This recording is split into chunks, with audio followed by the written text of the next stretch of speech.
வணக்கம். திசைகளின் 10 மணி செய்திகள்.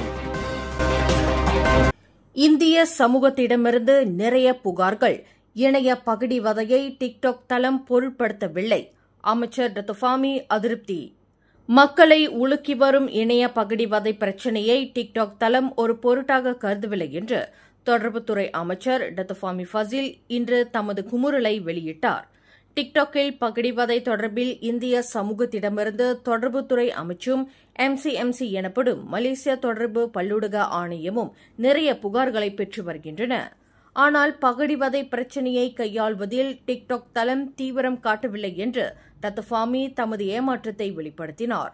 டிக்டாக் உள்ளடக்கத்தை, குறிப்பாக டிக்டாக் நேரலையை கண்காணிக்கவும் அதன் தரத்தை மதிப்பீடு செய்யவும் கண்காணிப்பு நெறியாளர்களின் எண்ணிக்கையை அதிகரிப்பதாக டிக்டாக் நிறுவனம் முன்பு உறுதியளித்ததாக டத்தோஃபாமி குறிப்பிட்டார்.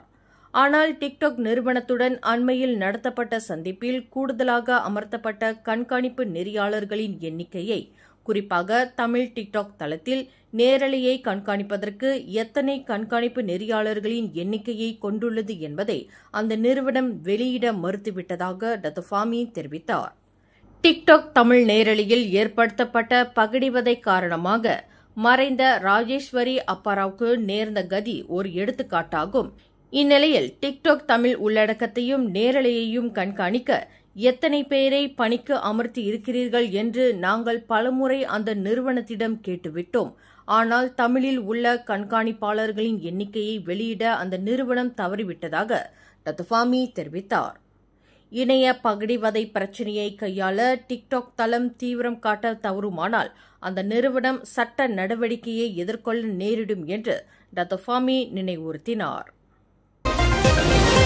ஜொஹூர் மாநிலத்தில் தொடர்ச்சியாக மிதமான நிலநடுக்கம் ஏற்பட்டு வருவதைத் தொடர்ந்து வீட்டிற்கான காப்புறுதி பாலிசியை வாங்கியவர்கள் நிலநடுக்கம், வெள்ளம் போன்ற இயற்கை சீற்றங்களுக்கு காப்புறுதி பாதுகாப்பு அளிக்கப்படுகின்றனவா என்பது குறித்து சரிபார்க்கும்படி வீட்டு உரிமையாளர்களுக்கு ஆலோசனை கூறப்பட்டுள்ளது. பெரும்பாலான காப்புறுதி நிறுவனங்கள் பேரிடர் போன்ற இயற்கை சீற்றத்திற்கு வீடுகளுக்கு காப்புறுதி பாதுகாப்பு வழங்கும் அம்சத்தை சேர்ந்து கொண்டிருக்காது. மாறாக தீ போன்றவற்றுக்கு மட்டுமே காப்புறுதி பாதுகாப்பு தர வல்லதாக இருக்கும் என்று பியாம் எனப்படும் மலேசிய பொது காப்புறுதி சங்கம் கூறுகிறது. எனினும் சபா மற்றும் தீபகற்ப மலேசியாவில் சில இடங்களில் அண்மையில் உணரப்பட்ட நிலநடுக்கங்கள் வீட்டிற்கான காப்புறுதி பாதுகாப்பை சரிபார்த்துக் கொள்வதற்கு வீட்டு உரிமையாளர்களுக்கு ஓர் எச்சரிக்கை மணியை விடுத்துள்ளது என்று பியாம் தலைமை நிர்வாக அதிகாரி சுவான் கிம் சுன் தெரிவித்துள்ளார். மலேசியாவில் வெள்ளத்தை விட பூகம்பங்கள் குறைவாக காணப்பட்டாலும் வானிலை முறைகளை கணிக்க முடியாத நிலையில் அவை ஒரு அச்சுறுத்தலாகவே மாறியுள்ளன. எனவே வீட்டிற்கு காப்புறுதி பாலிசி எடுத்தவர்கள் அதில் இயற்கை சீற்றங்களுக்கு பாதுகாப்பு அளிக்கிறதா என்பதை ஒரு முறை சரிபார்த்துக் கொள்வது அவசியமானதாகும் என்று சுவான் கிம் சுன் வலியுறுத்தியுள்ளார்.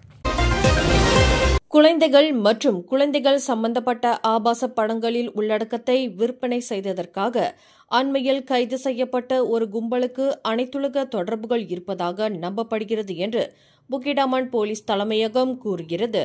அந்த கும்பலின் ஆபாச பட உள்ளடக்க விற்பனை தொடர்பாக வெளிநாட்டு அதிகாரிகளிடமிருந்து மலேசிய காவல்துறைக்கு தகவல் கிடைத்துள்ளதாக புக்கிடாமன் குற்றவியல் புலனாய்வுத்துறை CID இயக்குநர் டத்தோ குமார் முத்துவேல் தெரிவித்தார். அனைத்துலக தொடர்பு வலைகளுடன் கூடிய சில கருப்பு வலைத்தளங்களில் குழந்தை பாலியல் துஷ்பிரயோகம் தொடர்பான பல வீடியோக்கள் மற்றும் படங்கள் பதிவேற்றப்பட்டுள்ளதாக அவர் கூறினார்.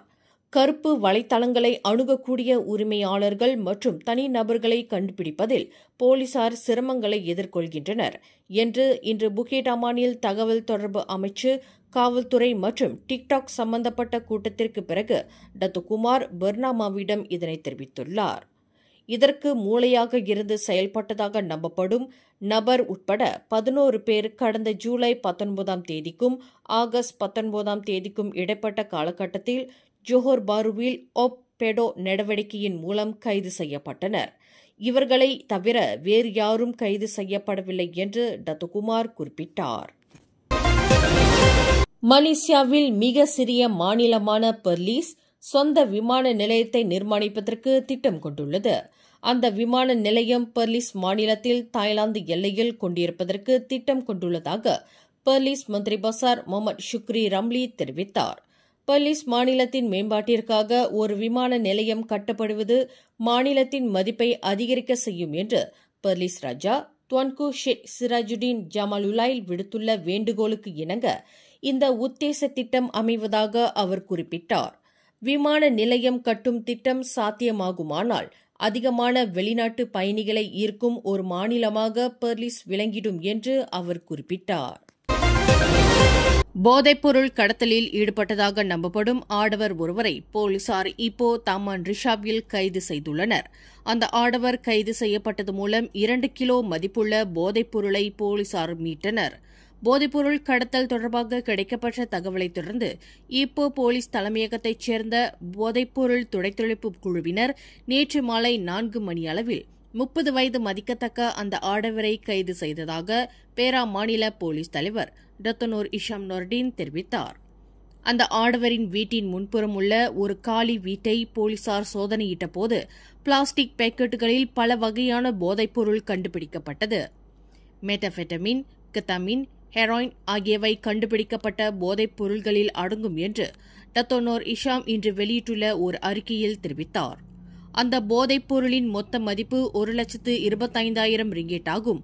அந்த ஆடவர் பயன்படுத்திய 40,000 ரிங்கெட் பெறுமானமுள்ள ஒரு ஹோண்டா ஏகார்ட் காரையும் போலீசார் பறிமுதல் செய்ததாக அவர் மேலும் கூறினார். 2 சிறார்கள் தங்களது தாய் தந்தையுடன் சென்ற வாகனம் சாலையை விட்டு விலகி ஆற்றில் பாய்ந்ததில் அந்த 2 சிறார்கள் நீரில் மூழ்கியிருக்கக்கூடும் என்று அஞ்சப்பட்ட வேளையில் அவ்விருவரில் ஒருவர் காப்பாற்றப்பட்டார். அந்த 2 சிறார்களில் 9 வயது சிறுவன் உயிரிழந்த வேளையில் அவனது 8 வயது தங்கை காரில் சிக்கிய நிலையில் மீட்பு பணியாளர்களால் காப்பாற்றப்பட்டார். இன்று முற்பகல் 11:44 மணியளவில் போர்டெக்சன் தஞ்சோங் ஆகாஸ் ஆற்று பாலத்தில் நிகழ்ந்த இந்த சம்பவத்தில் அந்த சிறார்களின் 40 வயது மதிக்கத்தக்க தாய் தந்தையரை பொதுமக்கள் துரிதமாக காப்பாற்றினர். எனினும் காணாமல் போன அந்த 2 சிறார்களை தேடும் பணி முழுவீச்சில் முடுக்கிவிடப்பட்டது. இந்நிலையில் பிற்பகல் 1:28 மணியளவில் அந்த 8 வயது சிறுமி நீரின் மத்தியில் காருக்குள் தத்தளித்துக் கொண்டு இருந்த நிலையில் மீட்கப்பட்டுள்ளார்.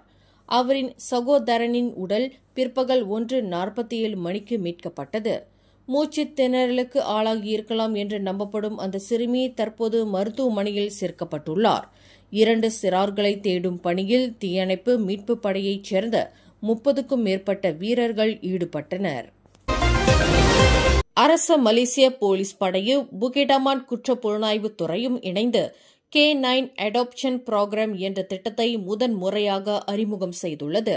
இந்த திட்டத்தின் மூலம் K9 பிரிவில் பணியாற்றி ஓய்வு பெற்ற மோப்ப நாய்களை தத்தெடுக்கலாம். PDRM-ஐச் சேர்ந்த அதிகாரிகளுக்கே முன்னுரிமை வழங்கப்பட்டாலும் கூட தகுதி வாய்ந்த பொதுமக்களும் இத்திட்டத்தின் மூலம் நாய்களை தத்தெடுக்கலாம் என அறிவிக்கப்பட்டுள்ளது. இத்திட்டத்தின் கீழ் கோரான் என்ற 8 வயது மோப்ப நாயை அண்மையில் CID பிரிவைச் சேர்ந்த இன்ஸ்பெக்டர் லீ ஷெங்வே தத்தெடுத்துள்ளார் என்பது குறிப்பிடத்தக்கது. அசுத்தத்தின் உறைவிடமாக காணப்பட்ட கோலாலம்பூர் பங்சாரில் 2 உணவகங்கள் இன்று மூடப்பட்டன. பொதுமக்கள் அளித்த புகாரை தொடர்ந்து கோலாலம்பூர் மாநகர மன்றத்தின் சுகாதார பிரிவு பங்சார் ஜாலான் கமுஜாவில் உள்ள 3 உணவகங்களில் திடீர் சோதனை மேற்கொண்டது. அவற்றில் ஒரு உணவகம் தூய்மையை பேணும் வகையில் இருந்தது. இதர 2 உணவகங்கள் சுகாதாரக்கேட்டிற்கு வித்திடும் வகையில் மிக அசுத்தமாக காணப்பட்டன. சமையல் அறையில் பானைகளுக்கு இடையே இடுக்குகளில் எலிகளின் எச்சம், பாசை, பூச்சிகள், ஈக்கள் என மிக அசுத்தமாக காணப்பட்டதாக மாநகர் மன்றம் இன்று வெளியிட்ட ஓர் அறிக்கையில் தெரிவித்துள்ளது. ஸ்லாங்கூர் கில்லானைச் சேர்ந்த ஆடவர் ஒருவர் மேக்னம் 4D ஜாக்பாட்டில் கிட்டத்தட்ட 17 மில்லியன் ரிங்கெட்டை வென்றுள்ளார். கண்ணாடி பலகையில் விற்பனைக்கு வைக்கப்பட்டிருந்த லக்கி பிக் டிக்கெட்டை தான் தேர்வு செய்ததன் மூலம் தனக்கு இந்த அதிர்ஷ்டம் வாய்த்திருப்பதாக அவர் மிகுந்த மகிழ்ச்சியுடன் தெரிவித்துள்ளார். அதிர்ஷ்டம் என்பது ஒருவருக்கு வரவேண்டிய நேரத்தில் சரியாக வந்து சேரும் என்றும் வெறும் 6 ரிங்கெட் முதலீட்டில் தம்முடைய ஆயுட்காலம் முழுமைக்கும் தேவையான பணத்தை சம்பாதித்து விட்டதாகவும் அவர் பெருமையுடன் குறிப்பிட்டுள்ளார். சாலை விபத்தில் மரணமடைந்த காவல் அதிகாரி முகமது ஃபைசால் அப்துல் ரசாக்கின் கல்லறைக்கு சென்று பார்வையிட்டார் பேரரசியார் ராஜா ஜரீத் சோஃபியா. பத்தாங்காலி கம்போங் குவாத்தான் முஸ்லிமில் உள்ள முகமது ஃபைசால் கல்லறைக்கு சென்ற அவர் அங்கு சிறப்பு பிரார்த்தனையில் கலந்து கொண்டார். அதேவேளையில் பத்தாங்காலி டேசா அலம் ரியாவில் உள்ள முகமது ஃபைசாலின் வீட்டிற்கும் சென்று ஃபைசாலின் மனைவிக்கு ஆறுதல் கூறினார். மாமன்னர் சுல்தான் இப்ராஹிமின் காவல் அதிகாரிகளில் ஒருவராக பணியாற்றி வந்த ஃபைசால் கடந்த செப்டம்பர் 2ஆம் தேதி சாலை விபத்தில் மரணமடைந்தார் என்பது குறிப்பிடத்தக்கது. மேலும் செய்திகளை தெரிந்து கொள்ள கீழே இருக்கும் பெல் பட்டனை அழுத்துங்கள். உங்கள் மகிழ்ச்சியை வெளிப்படுத்த லைக் மற்றும் ஷேர் செய்யுங்கள். தொடர்ந்து திசைகளோடு இணைந்திருக்க சப்ஸ்கிரைப் செய்யுங்கள்.